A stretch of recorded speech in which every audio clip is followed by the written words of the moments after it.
I wrote this letter, actually dictated on an iPhone, then edited on an iPhone, then signed on an iPhone, then distributed through the cloud to one person so that perhaps it might impact another. This is my letter. Dear TED guests, let me share with you this morning a journey, not a story. A story implies sometimes fiction, but a journey more often suggests struggle. And there's one thing I realized since being here 30 years ago, is that my life is indeed, like many others, has been a struggle, but it's only through struggle if we're really prepared to embrace what the world offers. This particular journey is a recollection of my indelible words in my life. It began with a person other than me. It began with my grandmother, Marion. A maiden, a mother, a grandmother to me, a miracle and a master, miraculous for the gift and the grace and the grandeur of her struggle. She was a writer who never went to college. She was a woman of letters. Not because of paper, but because of her precision and her perspective in prose. She wrote many letters to me. It will go too fast, like you cannot believe.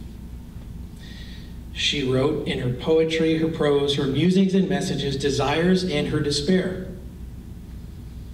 Her words carried me through some difficult times, but her words made me think about tomorrow.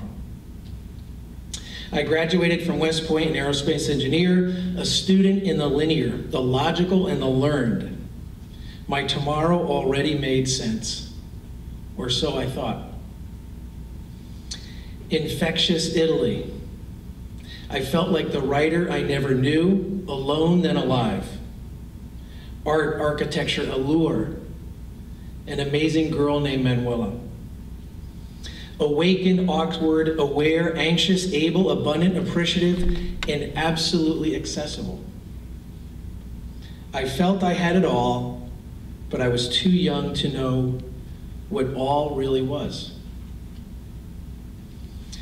Words and War, Iraq 91, a letter, a correspondence, word therapy. I felt remembered, saved. Dirty and desperate, disillusioned and daunted, desolate, deliberate and daring, dangerous and dramatic, depressed, delighted, destined, I came home different. I had grown away. My tomorrow wasn't as clear as I had thought. I took a break. I studied. New space, new pace. Business bravado, banking, building, bragging, balance sheets, and bargaining. Bullshit. I didn't feel like I belonged. Spain, summer, 94. Words find me. Tomorrow is like I had never seen it before. Indelible Adi. Fate told me the fib that I was a poet, and she whispered it to me in the deep brown eyes of this beautiful girl. She was sweet and sensible, stunning and sensational. Sexy, sultry, surreal, shimmering and shining, a savior, softly, steely, silly, sassy, and surprising. And she was scarce, so very scarce. She became a secret to my world. Could she be mine? Love letters we wrote on napkins, hands, books, backs of flea market prints. Bad art made precious by the prose and the poetry of our suspense. The unknown, the sense of tomorrow that you want to see and you no longer fear. No code, no app can program you for the experience of love. A new journey, a shared one, then shared by three more. New words, new feelings, but in parallel, I was becoming conditioned by a brand new professional pace, with computers never asking my permission. Tomorrow was about to go fast like I could not believe. 10-year tech sprint, 94 to 04, efficiency, efficacy, elasticity, and energy. Cut, grow, merge, sort, paste, time, folders, replies, forwards, copies, attachment, decks, and docs. A new language. A more narrow language. And no one knew it. We were lured, we were liked, we were listening, we were lingering as people, we were leaning ever so gently toward a different beat, a lyric of going faster just because we could. The software made it so.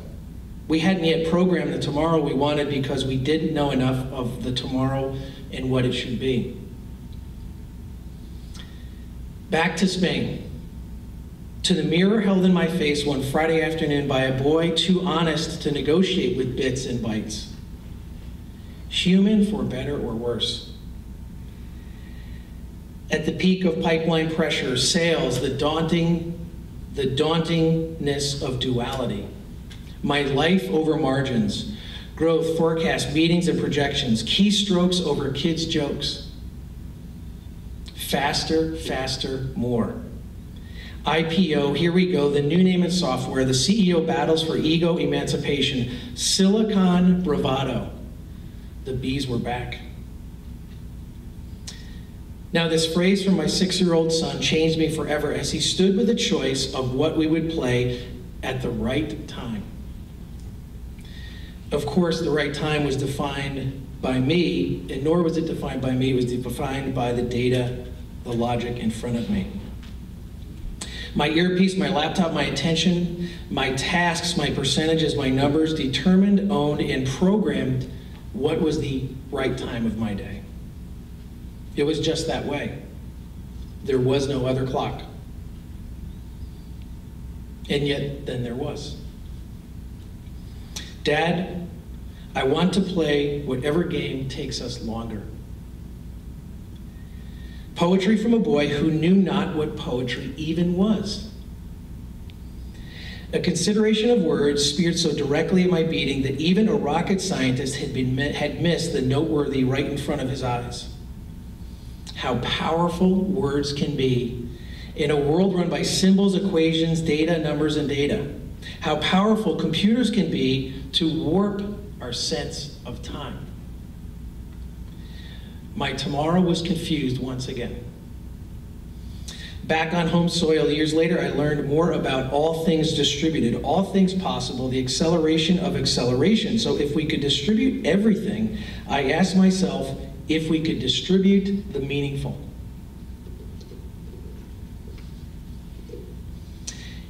It took me until the summer of 2012 to decide that tomorrow was my today. So I started Letters, shaping code, apps, and keystrokes with one goal, one singular goal: to compose, deliver, and at times share the larger and deeper words in our lives. To create a network for people of letters where human time is the essential investment of the entire system. You can't go fast. The system will not let you.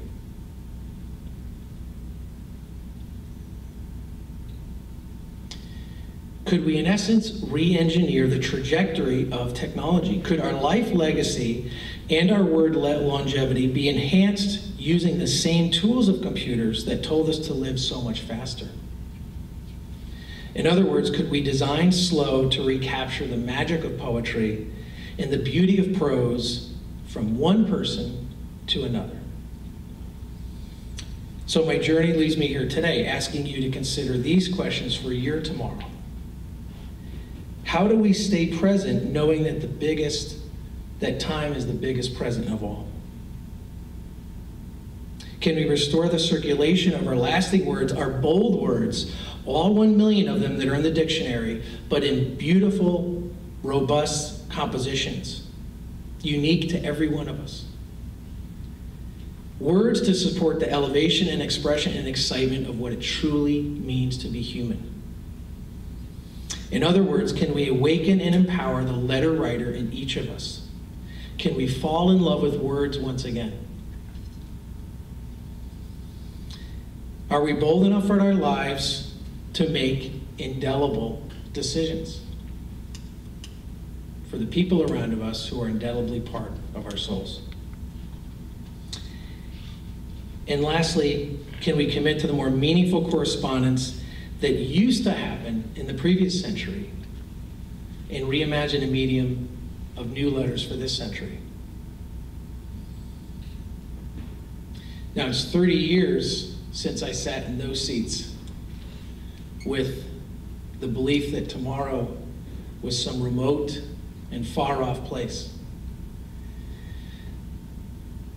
And your sense of time in those seats is quite warped. And unlike when I sat in those seats, you're sitting in a world where you have an acceleration happening around you. But not everything in life done faster is necessarily better, especially with the craft, the composition, and sometimes the sacredness of your words from one individual to another.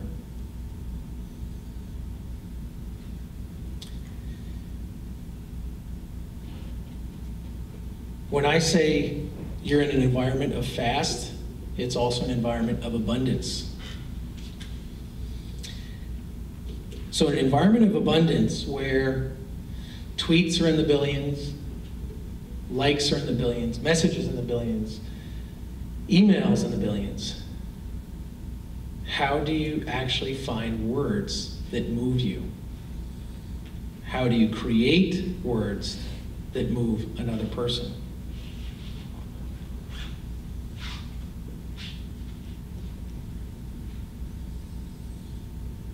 Much like the beautiful woman I met in Spain almost 20 years ago,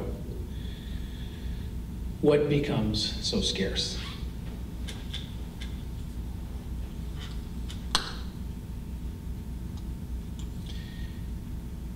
The words you're capable of producing are exponential. But they've also come at the expense of originality, variety, personality, and meaning. Low effort in, low impact out. While one-to-many communication is a powerful force, don't let that be your only force. Don't be an addict to one-to-many. It's a wonderful book written by Nicholas Carr called The Shallows. The unintended consequence of so many inputs into that. The beeps, the vibrations, the email, the text, the tweets, the sounds, the jingles. Beware of the shallows.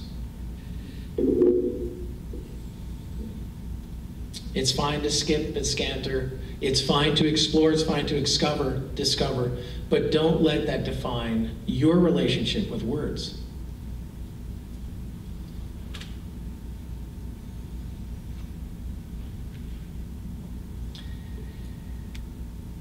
The aerospace engineer in me studied if you were to put a formula as to what words help people do. One was, it's the foundation of how we think. While an image can tell you, or a picture can tell you 1,000 words, no picture can tell you the exact words that that person would share with you.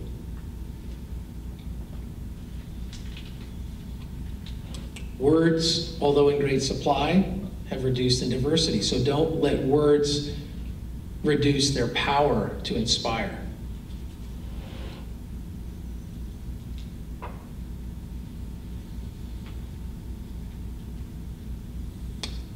And then lastly, don't be defined by the words of others. Own your words. Be willing to sign your words, because much like the letters of my grandmother, or the letters I received in Iraq, or the letters in Italy, or the letters in Spain, or the letters in Roxbury, the letters in Vienna, the letters in France, these letters in my informative years were the words that helped shape my tomorrow. If your tomorrow is shaped by characters 140 or less, you missed a wonderful opportunity.